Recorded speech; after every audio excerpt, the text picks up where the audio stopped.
So I am honored to bring to the podcast another guest, a special guest. I really think if I was to get all the alumni from my high school, Bourbon Day, I think I would have enough episodes for a whole entire year. We have a range of human beings, men from the city of Watts, LA, Compton, Gardena, Inglewood, and surrounding cities, even Carson, I'll give y'all a shout out, who are doing phenomenal things. So on this podcast, the episode of the Daddy Durock Show, I'm your host, Dr. D. The topic is Above the Rim, Life as a College Coach from Compton. My guest, I call him Big E, right? Eric Colbert, Bourbon Day alumni, my big bro. It's like family. He's been knowing me since I was a kid. So without further ado, Eric, if you could explain or just give a description of who you are, what you do, and then we'll get into just some Q&A. For sure. Well, first and foremost, man, my name is Eric Colbert. I am family, Bourbon Day graduate, 1994. I coach college basketball. Been doing this now for the last 15 years. At the junior college level, at the Division I National JUCO level. Coached Division I basketball at the University of Nebraska for 3 years before I got into this. Played at Bourbon Day, won a championship with my brothers. Went on to Compton College, played JUCO basketball. Went to Humboldt State, got my degree in English there, and then moved on into coaching. So been coaching ever since I finished playing, man. Wow. So I mean, that's a lot. You said a lot, right? So hold on. I just want to say, so one of your classmates, right, on that team, what was the last name of Cobbs, right? Jamal Cobbs. Right. So a couple episodes ago, I had his little brother who was my classmate, and they also won a state championship, Rashad Cobbs, right? Yeah. So it's just like it's a small circle, right? We was talking about JC and all the amazing things that he did, but y'all had some goons on that squad back in the days, man. Talented, man.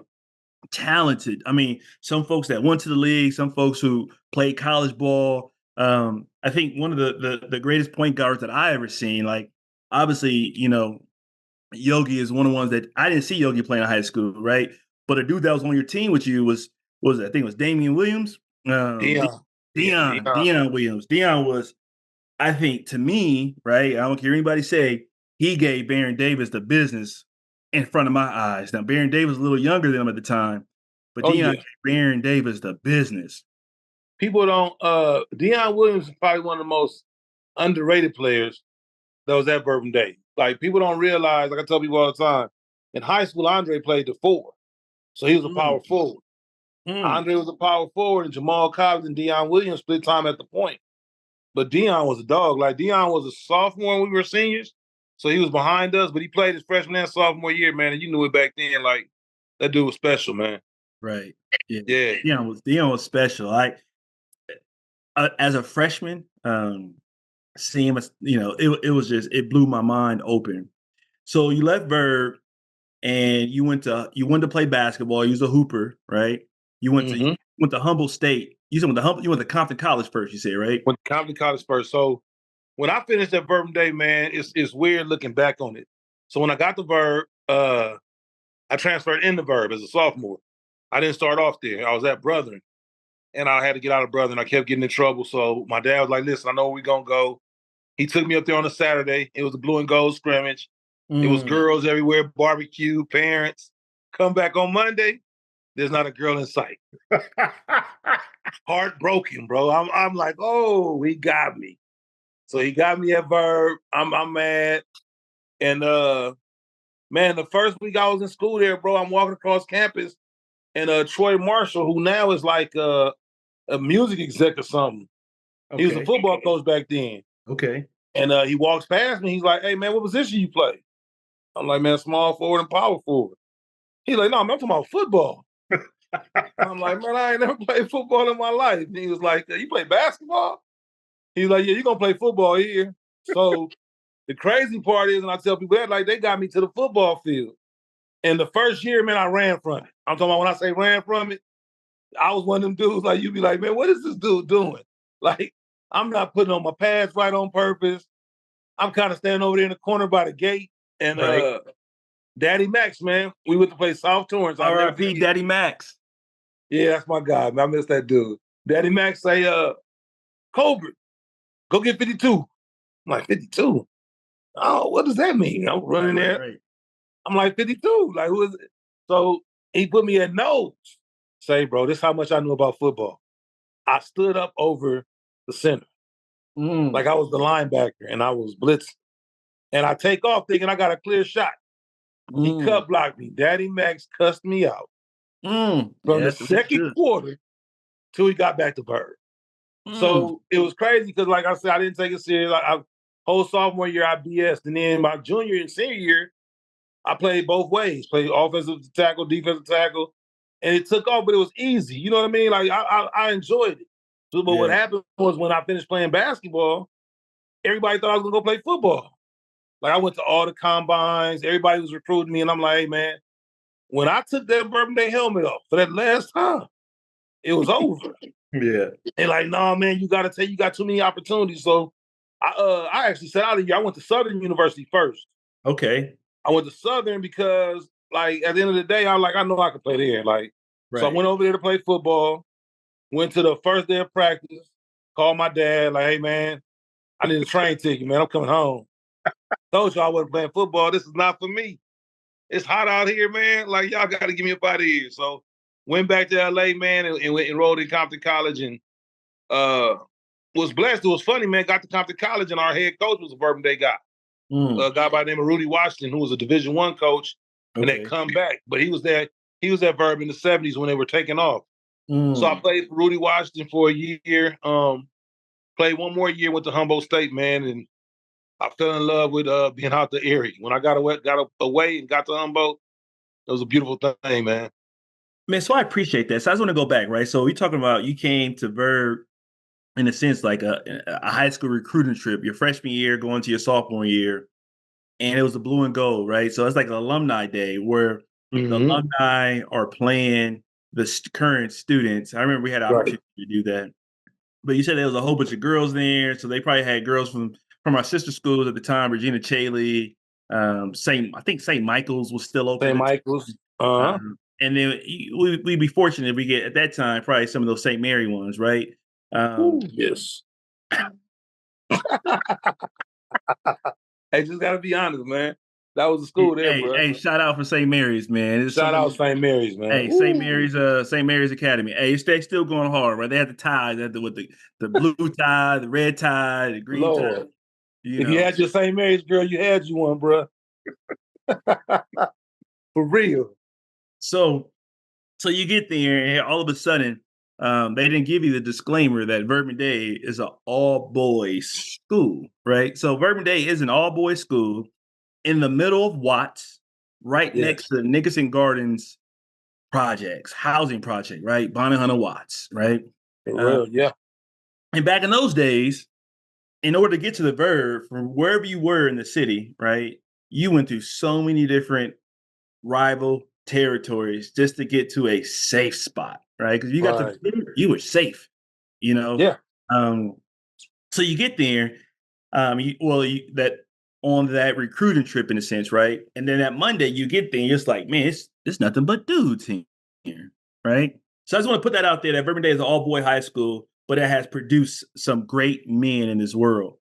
So you leave Verb, you go to Southern HBCU, and you're like, okay, hey, this ain't working. Come back to the house. You at Compton, you do your thing at Compton College, and you get to Humboldt State. Now, you from Compton, right? Compton, and I think with Linwood, right, where your folks stayed. Yep. And here it is, you get to Humboldt State. Now, Humboldt is Northern California. Now, I've been up a few times. That is totally different. So talk about being a black kid, a young male, predominantly black and brown, because we grew up predominantly black and brown, right? Unless you went to the swap meet. But he's black and brown. And you get to Humboldt State, and that's a PWI, predominantly white institution. So what was that transition like for you? Well, it was weird, man, because when I first got there, like I went to visit. So I went to visit on a Thursday, flew in on a Thursday, me and a guy named Carlton Whiteside from Dominguez. So it was me, Carlton, someone else on that flight. They took us right to the gym, bro. So in the gym, it's like 22 of us, maybe 10 white kids. You know what I mean? We in there hooping. Right. So we go from there to the little sandwich shop, back on the plane. I'm like, I'm with it. So when I go, it's crazy, man, when I look back at it now, because I didn't do any research at all, bro. I just wanted to hoop. They Darnell Jefferson. I'm sure you got to remember my best friend with the Verb, Sidney Williams. Man, R.I.P. R.I.P. Sid. So yeah, lived over there by y'all. I told Sid, I said, listen, bro, I'm going to school. You got to go with me. So we got in my Jeep in the Geo Tracker with a MapQuest map that we printed out. I remember the Geo. I remember the tracker. Hey, man, we drove the Geo 11 hours to Humboldt County. Bro, get out. First things first. Gotta go to the apartment. I was like, hey, man, right. It was a Saturday. He like, hey, if you go to 545 8th Street, apartment Q, the door should be open. Your keys are here. So I go there, right? Me and Suge, me and Sid, here we go. We get there, we unload, and on the coffee table, bro, is this bonsai tree that like somebody took out the pot and laid on the ground. So I'm looking at this bonsai tree, and I'm like, say, man, why would somebody leave that in here? So I go out, I'm on a little thing on the terrace, I'm looking around. I see a dude, he say, man, he the grounds. I'm like, hey, homie, somebody left a tree in here. He like, what? So he comes upstairs, man. He's like, no, bro, that's welcome to Humboldt County. I'm like, welcome to Humboldt, what? I'm like, what is that? He's like, you ain't never seen marijuana before? I'm like, yeah, in a baggie. I ain't never seen a tree. He's like, man, that's what it is, man. You got to clip it yourself. I'm like, no, man, you might as well take that, bro. Go ahead, keep it. Go ahead, do it. So first day, we don't even understand what we got ourselves into. Get to walking around the city, and I don't see another black person. Saturday, Sunday, Monday, I'm on campus, and I'm like, oh, my God, what have we done? This is over with. Sid is struck. He like, yo, man, like, do we not go to college? And I'm like, I don't think so. I don't think we go to school, man. We ain't supposed to be up here, bro. But it was, when I look back at it, like my homeboys from the Bay Area, they had a different experience because it's more diverse there. Right. So I remember the first party they ever invited me to, bro, like they were having a kegger, they called it. Hey, Biggie, you got to come to the kegger. So the first kegger, I blow off. Man, I'm good.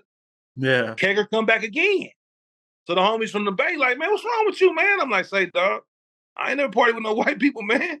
Right. What you talking about? Right. They like, man, it's cool, man. They ain't gonna do nothing to you, man. You tripping. I'm like, bro, I'm from Compton, man. We ain't got no white people. Right. So this is all new. The white people, the police. Yeah, the police. I'm like, man, it's unfamiliar territory. He like, man, you good. So, it took a while to get acclimated. You know what I mean? To be honest with you. And it's funny because some of my teammates still tell the stories. Like when I first started, oh man, I was bad, bro. In practice and games, it used to get horrible, man. I might say anything. Right. But it got to the point where but I know what it was, man. Like I tell people now, like I truly believe that racism and prejudice are taught from childbirth. Yeah. You're giving it to them every day by whatever you do. Right. So basically, all I was going off of was the books I read, the history books, what people have said. I have no clue. I have no knowledge. Right. I'm just on every one of them. Like, man, don't say nothing to me. Right. And shut up. Like, man, what's wrong with this dude? Until I figured it out. Like, man, you tripping. Right. So it took a while, man. But I enjoyed my time there. Like, we used to do this thing where, in fact, the guy just passed recently. He used to come to Compton and bring like 60 kids up there every year. He'd take the bus down to Dominguez, load the bus up, bring them up and try to get kids to come to school there. And he was doing a good job. He was kind of changing things, man. But no, it wasn't many of us walking around there, bro. Right. And that's because when I remember you going to Humboldt State, I had never been up there. I had heard that Humboldt was the, marijuana capital of California. Right. What I understand it was a PWI, like having went to Tuskegee and Alabama State. I didn't really understand the difference between PWI. I had never really heard that terminology before until I actually went to a PWI. Even though Auburn was down the street from Tuskegee, I didn't really, I would go to I would go to different hangout spots. But when I went to Marquette for my PhD, that's when I realized, like, wow, this is different, right? Like a kid from Yeah. Compton, and I'm at this, university, several thousand individuals, and I'm really like, in a sense, a microcosm of society, in a sense, right? Where blacks make up about 13% of the population, where most universities, traditional PWW, predominantly white institutions, that's what it really is, right? We just really Yeah. make what society is. And it's different because when you come from a society in a world where everywhere you see, you look like somebody look like you, right? Or you see a Hispanic brother. Tupac said, "Well, wouldn't be the same without Mexicans, black Yes. love, brown pride," right? So that's all that we knew.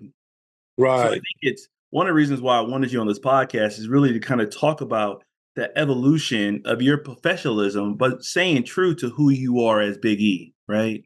So you get to Mm. Humboldt County, and it sounds like I was laughing, and I said earlier they gave you a Darnell Jefferson moment from the program, right? So remember the program. Yeah, exactly. That's exactly what they did. Arnell Jefferson, you are 100% correct with that one, brother. That's what they did to me, dog. So, and I remember, like, so I tell Phil, like, I didn't play basketball, I only played football, right? So you wasn't gonna get a football player to go on a basketball court, but you try to get a basketball player on a football court. So I never Right. forget, some of the little small schools that I was, being recruited by, D2 and D3s. But I went on a recruiting trip to Occidental College, and I had at the time, um, I didn't realize, obviously the academic rigor that Occidental College possesses, but also, President Barack Obama started at Occidental first before he transferred to, I think, went to Harvard. But Oh, I anyway, didn't know that. I get to Occidental College for a recruiting trip, and we went. The first thing they did was they took me to a rugby match. It was another dude from St. Bernard's. I forget the quarterback name, but I just enjoy sacking him because Bernard's and Verb was like it's not like Bernard and Scara, but it was a rival. So here Right. this dude and I were at this rugby game. I had never been to a rugby game, so it was just a whole different culture, right? I drove my 1982 Toyota Tercel way over to Occidental College. Yes, sir. I was proud of my little bucket. But anyway, after the rugby game, my host was like, "Hey, man, we're going to make sure you have a good time because we want you to come here." I'm like, "All right, cool." So we went to the movies first, and then away from the movies, we went to this party. And the party, once I got there, it was like, wow, if this is what college is all about, I want to come here. But some of the things that these dudes was exposed to, like, again, I drove in my 82 Toyota Tercel. This was 1999. This dude had a 95 Tahoe, right? Right. Right. He's like a sophomore, junior in college. Like, Yeah. bro, like, so it's just, it was a different environment that these individuals came from, right? Now, Mm-hmm. now by the grace of God, our children will be able to have a different experience in college than we did. My Exactly. kids are not going to drive a 20-year-old car as their first car. They're just not, right? Right. But that was my first taste of like, wow, this is different. So for me to hear you talk about like Humboldt State, and you navigating that, I mean, I think it's pretty profound. And then so when you left Humboldt State, you end up going where? Okay, so I got my degree in English, and I was like, I didn't know what I was going to do. I was still actually at school.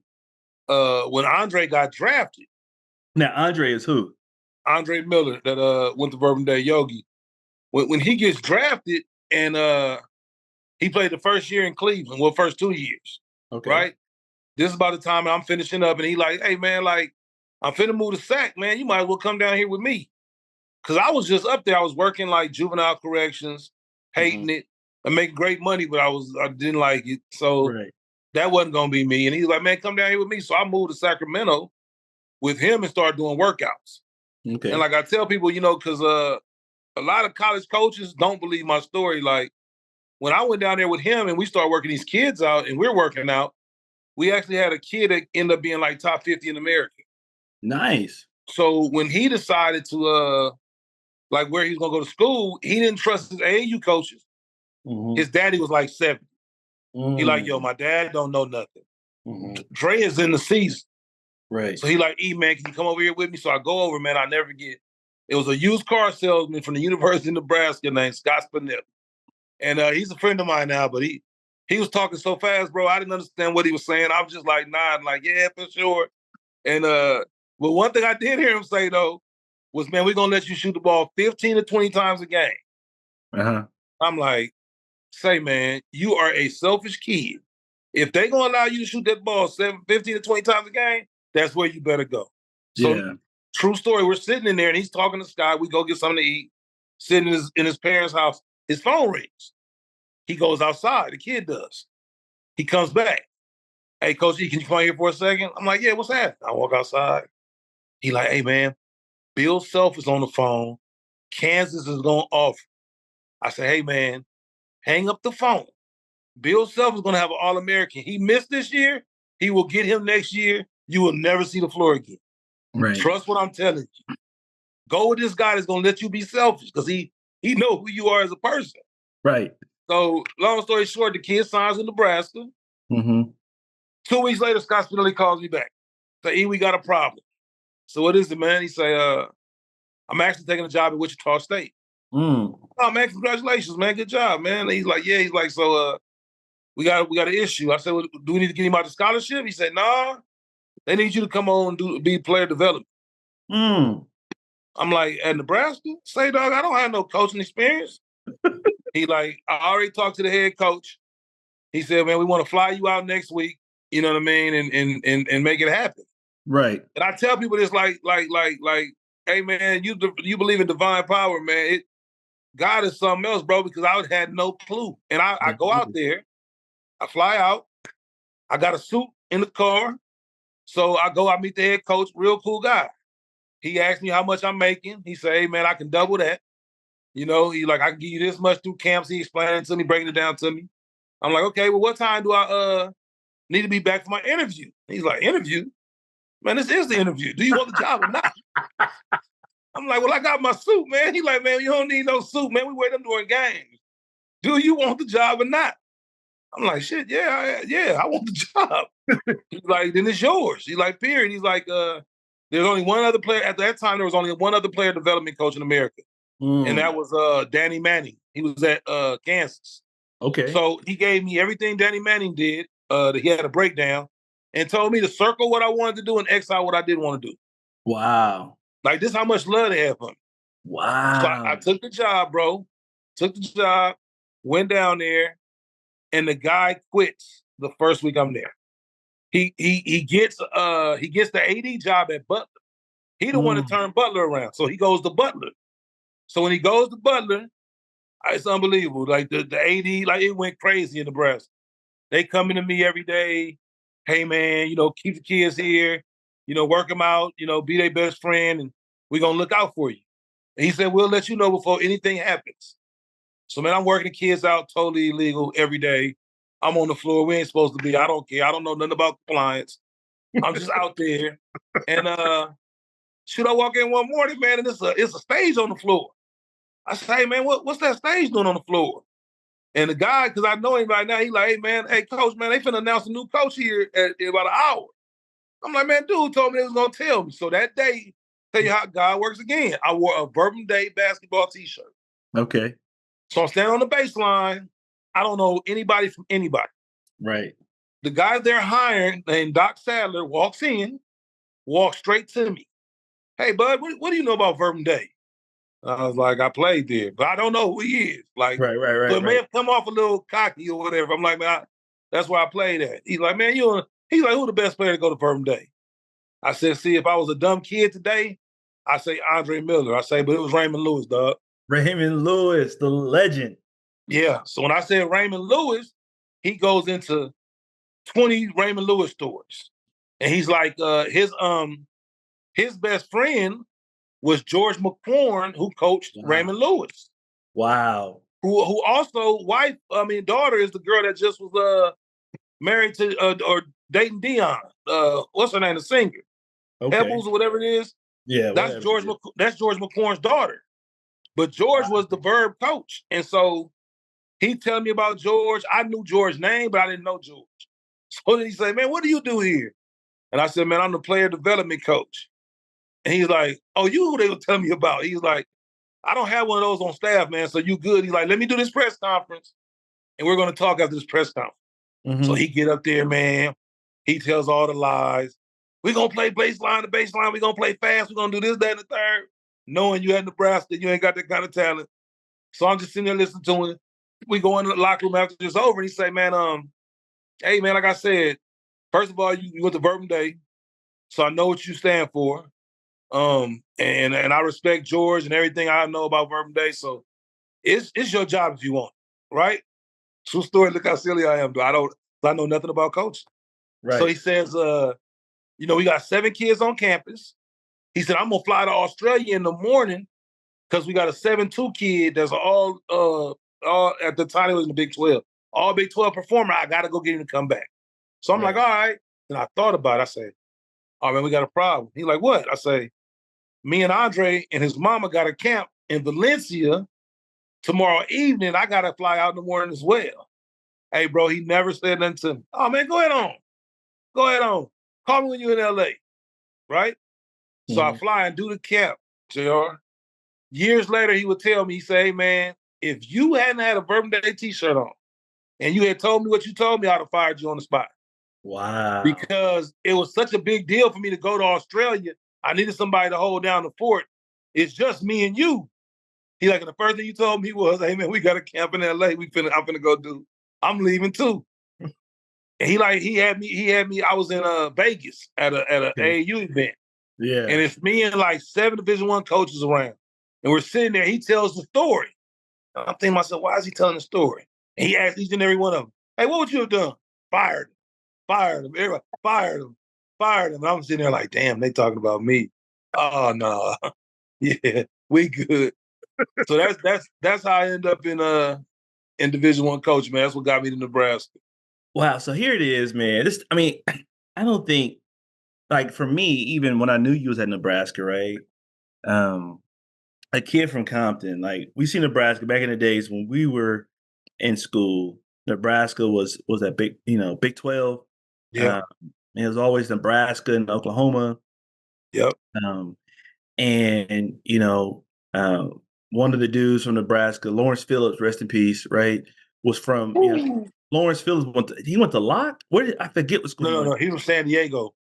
He was from San Diego, but I know he's from Cali kid, right? Yeah. And I remember Lawrence Phillips, Tommy. They had the other kid from Locke, Thunder Collins. Yeah. And it was another kid too, I think, with the Nebraska from Locke that I played. Yeah. But I forget his name. He was there when I was there. Okay. Oh man. He was a running back. He grew up in Grape Street. I can't think of kid name. Yeah. He was a running back. Yeah, I never forget playing against Locke. Marshall. Last name was Marshall. Alvin Marshall, I think it was. But anyway, but when you think of Nebraska, right? I mean, that's Division I college. Like, how many folks can say they grew up in the areas where we grew up? And here it is, you're at a Big 12 school, coaching on the sideline. That's huge, man. So you're at Nebraska, and then after Nebraska, you then go to a community college, I believe. And I think the coaches there, you had a real tight relationship with. So talk about that transition from a D1 to a JUCO, and what's your passion? Like, to this day, right? I have a passion for community colleges. I've been an adjunct professor at a couple of universities before, but my dream is to be an adjunct professor at Compton College, because I just feel like nobody's going to love on those students and care for those students, like, especially in psychology, having a license in psychology, being a psychologist, having practiced in the field for so many years, understanding the research and wanting to give back. Like, my dream is to teach at Compton College. So what was it like for you going from Nebraska to a JUCO? Well, it was kind of different because once I had done my time at Nebraska, now mind you, got to understand, I'm in the golden ages in the Big 12. Like my years in Nebraska, Kevin Durant was at Texas. Kansas was the national champions. Michael Beasley was at Kansas State. Like every team had major league pros, right? Right. But the one thing that I noticed at that level is they didn't have enough time to care about the kids.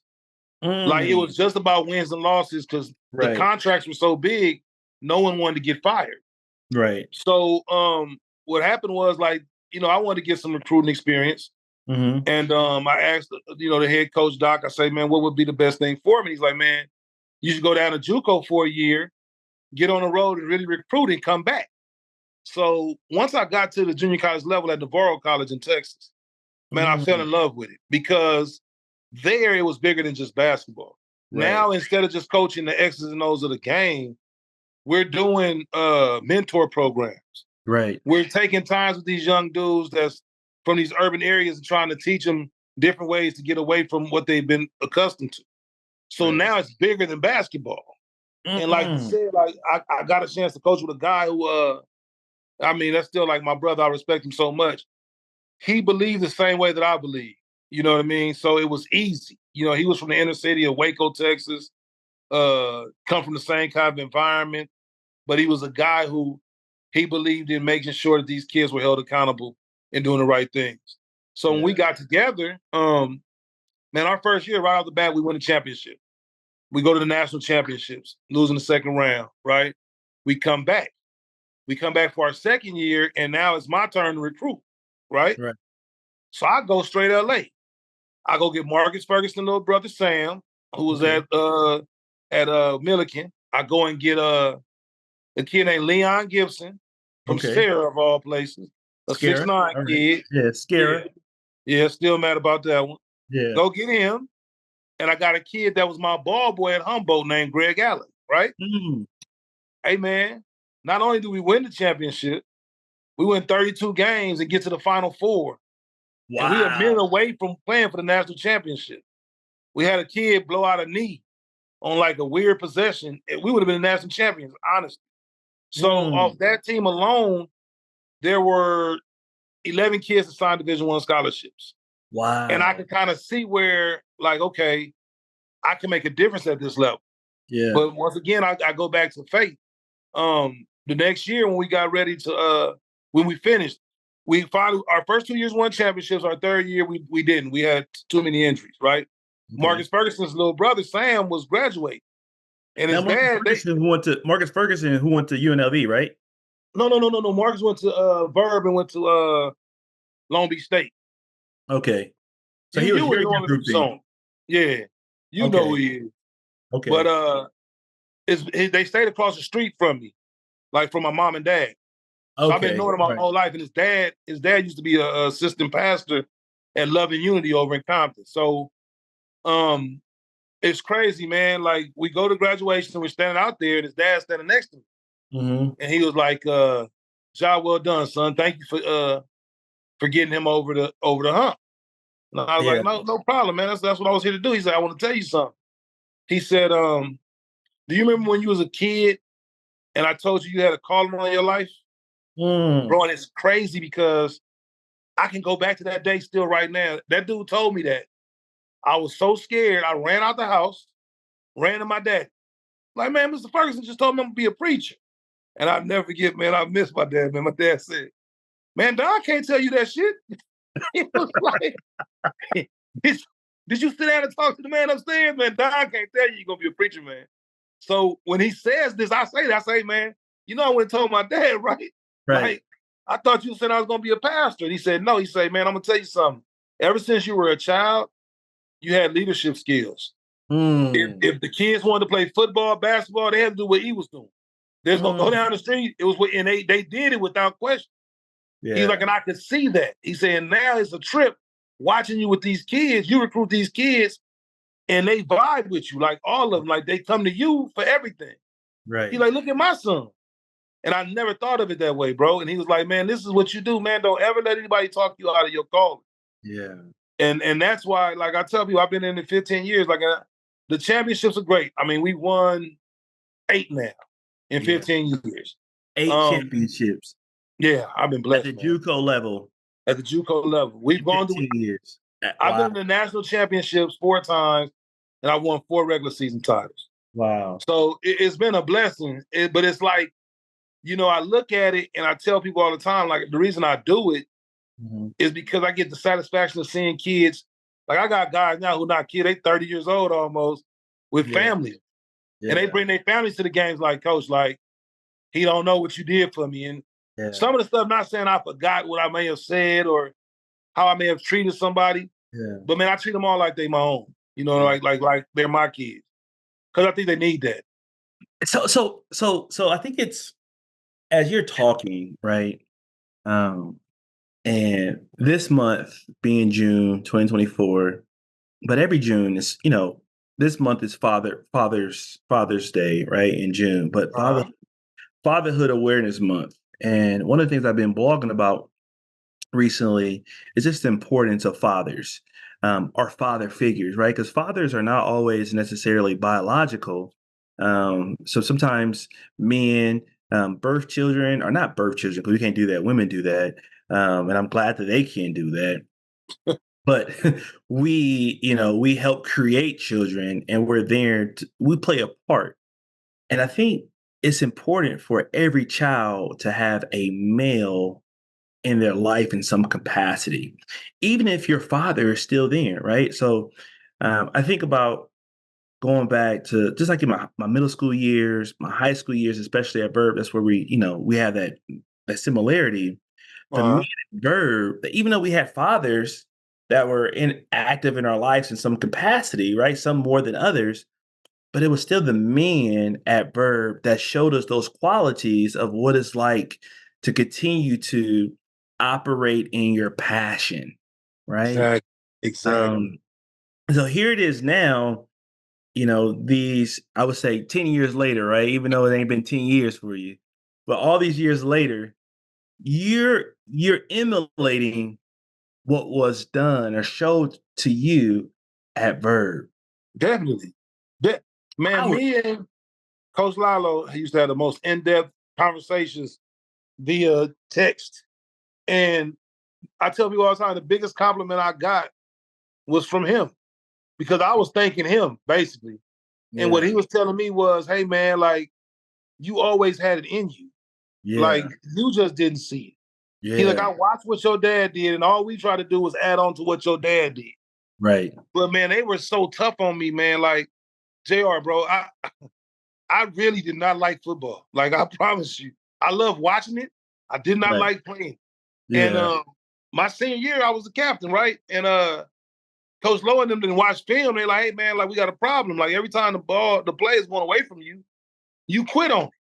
He said, so today an inside run, I don't care how late you are, I need you in on every tackle.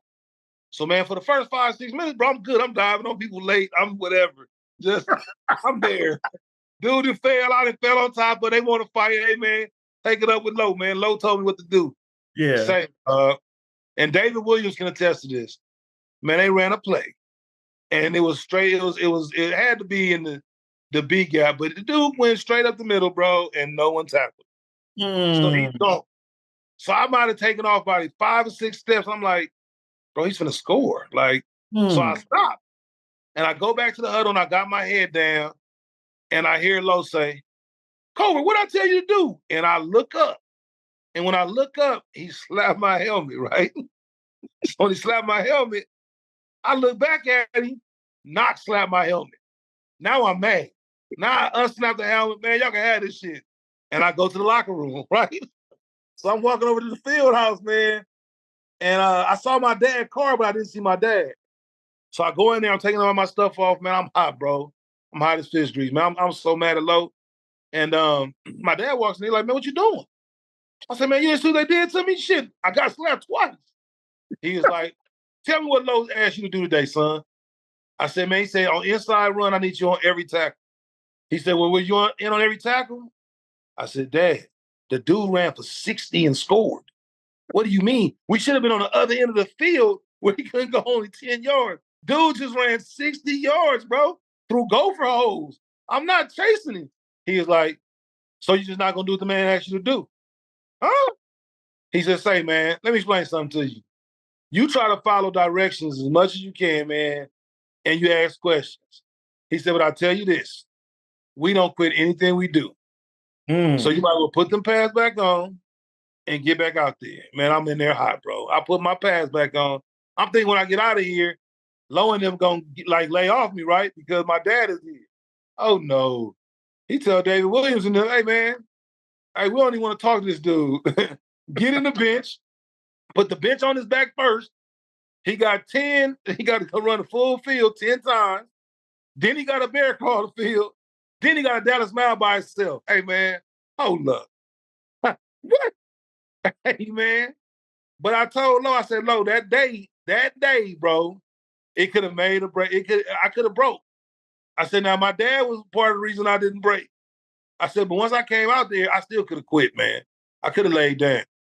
And I didn't. I said, man, I appreciate you for that. We used to always talk about it, man, because that shit was hard. I was like, damn, bro, like, why me, dog? Like, why would you do me like that? It was tough, man. Me, Shaheed, Shamsuddin, them was under. They was youngsters. They out there watching Jason Steen. I'm like, man, y'all got me out here carrying I got the whole bench on my back.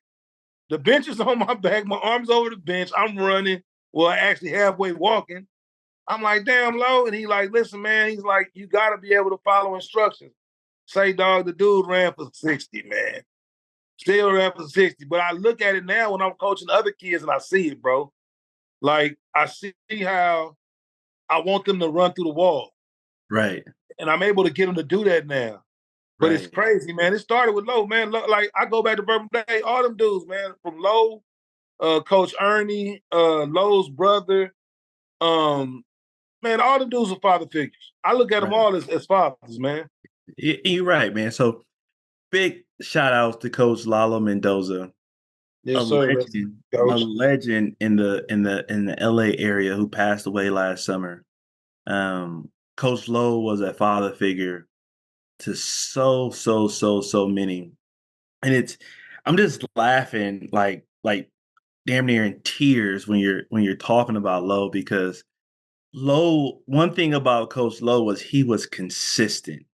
He was consistent. And he helped us develop resiliency. He helped us, and he embodied what was on that back wall. The strongest shall survive. Right? That's it. Oh man. That's him. He meant that, man. I tell you this, man, it's a blessing to have him in my life, bro. And to have known him, like, and it's crazy because I'm one of them. I don't know why I'm like that, but I go back and look at old Facebook messages between us and I be cracking up because I'm like, yo, he was on. Like, if I get discouraged or something, I'll go back to what he said. He used to say the same thing, man, like, hey, man, you're doing exactly what you're supposed to be doing. Right.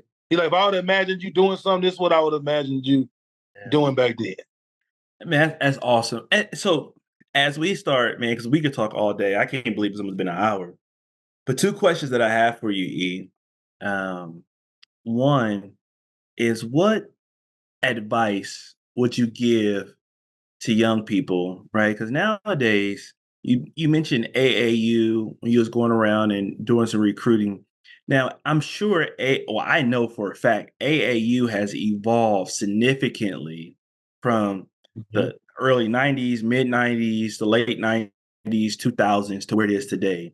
Back in the days, like, in a sense, you were handpicked to play AAU, right? It wasn't like your mom and daddy, if they could pay the interest fee or the registration fee, you could play AAU. Because nowadays, they got kids who should be playing at the YMCA on AAU team. It's like, you wasting a whole bunch of money, and you have unrealistic expectations. I see that as a daughter. My daughter is an elite athlete, and having her play on the AAU circuit, I've seen that, right? And it's unfortunate. But anyway, where I'm going with this is, what advice would you give to young folks even, folks, more mature folks, as far as the importance of developing a circle of trust? Hmm. I think it's of the utmost importance to have people around you that have your best interests at heart. Um, and when I say that, I say this. I do individual skill development, right? I'm not saying I only, mostly girls, high school age, right? But I'm very honest with these girls. And the reason I'm very honest is just the point that you were just making with the waste of money. Um, what I've been blessed with, man, is an eye and the ability to see talent, but also the ability to tell you the truth. Like, listen, this ain't for you, Yeah. and it's fine. But I think in your circle, you have to have people around you who are going to like. They're not going to be like, "Jr., you right," all the time. You Yeah. know what I mean? Like people. It's funny. My kids on my team, they get mad at me and say I'm a LeBron hater. I said, no, I'm not a LeBron hater. I hate the fact that people act like he can do no wrong. Right. He can I do a said, lot I of love him as a parent. Don't get it twisted. I love what he's doing as a father. I things. love the school. I love Agreed. all that. Agreed. The basketball floor, I can nitpick Woo. all day with things that I don't like. Agreed. And as a coach, I can sit here and lie to you and say, it's cool. And I'm not benefiting you at all. And I think late in his career, that's what he's seeing now. It was about 12 years ago that Dre had an opportunity to go to Miami.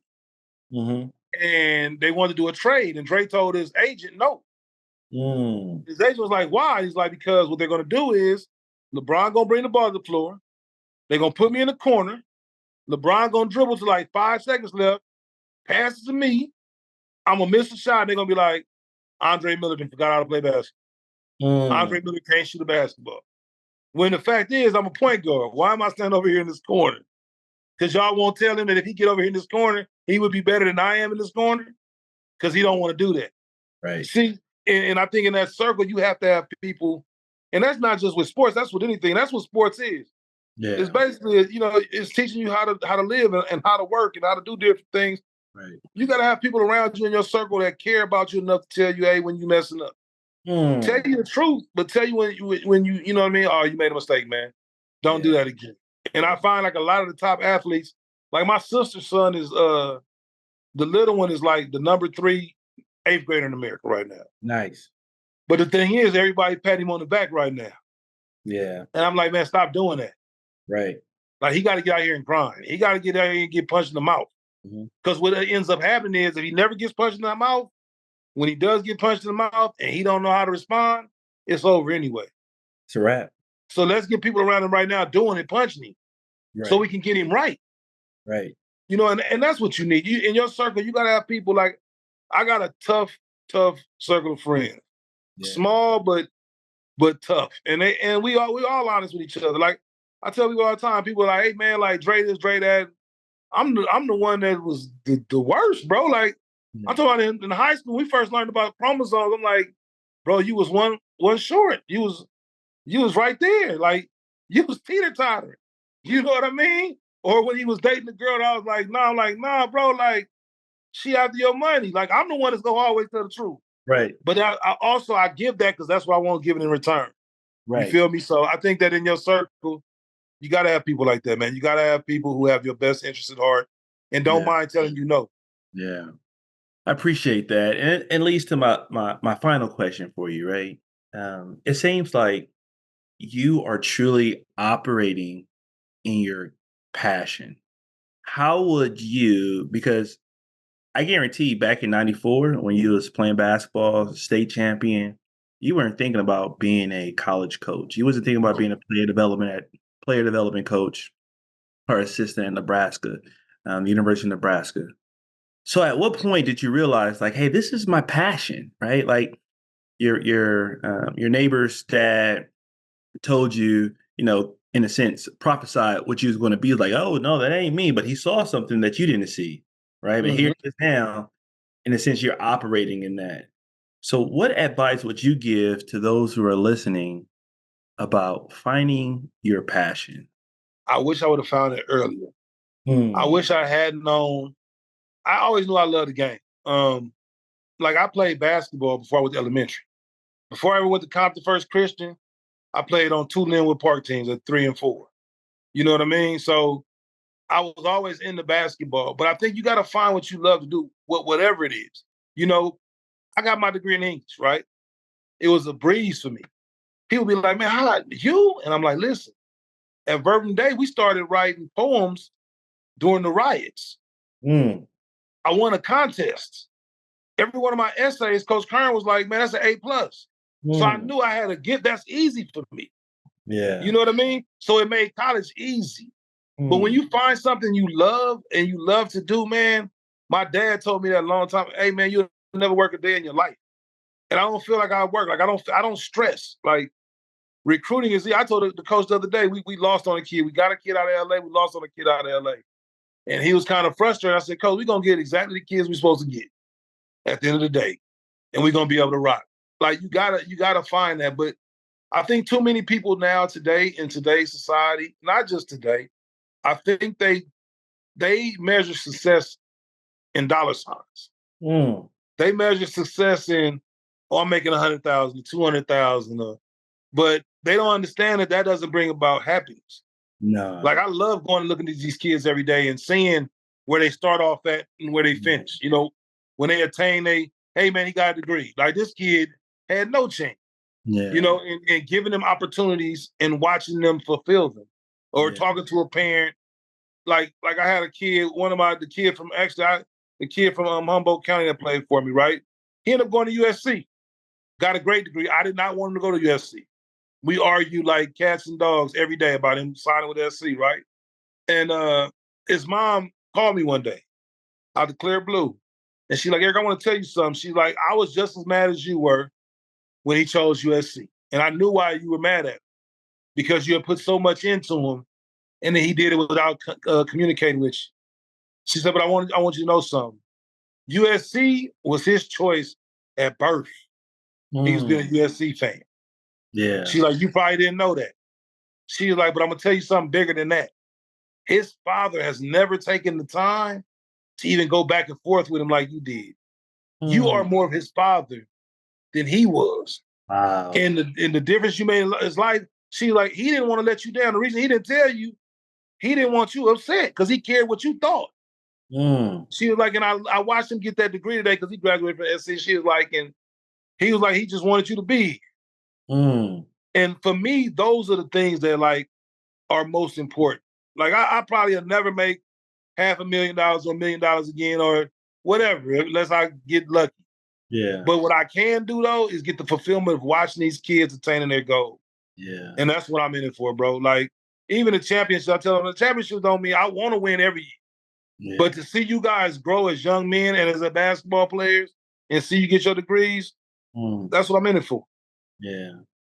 And I appreciate that, man. I mean, I got so many other follow-on questions, man. We'll be here for hours, but I think you have definitely sparked further conversations on the topic, on certain topics. One of the things that I would like to kind of close on, something that you said, when you find something you love, it will never work. And that is so important. And those who may listen to this, however many subscribers I have on the different streaming sources, I don't really do this for all these subscribers. I do this to the point where if it's just one person who listens to this and can benefit from this, I'm okay. I am doing what I believe God has instructed me to do. Good. But if it's just one person that can say, hey, if you're unsatisfied with where you are right now in life, whether you're an athlete, in academia, or even just a blue collar worker, right? Whatever it is that you're doing, make sure that you're doing something that you love to do. Because if not, the feelings of misery, the feelings of regret, the feeling of this feeling just disgusted are more likely to occur than a feeling of peace. So I appreciate that, E. I appreciate that. And so those who are listening, it's okay to be not okay, but it's not okay to be not okay alone. So reach out and touch somebody's hand. Let's make this world a better place. Thank you for listening to this episode of the Daddy Durock. Like, comment, subscribe, and tell a friend about our show. Thanks.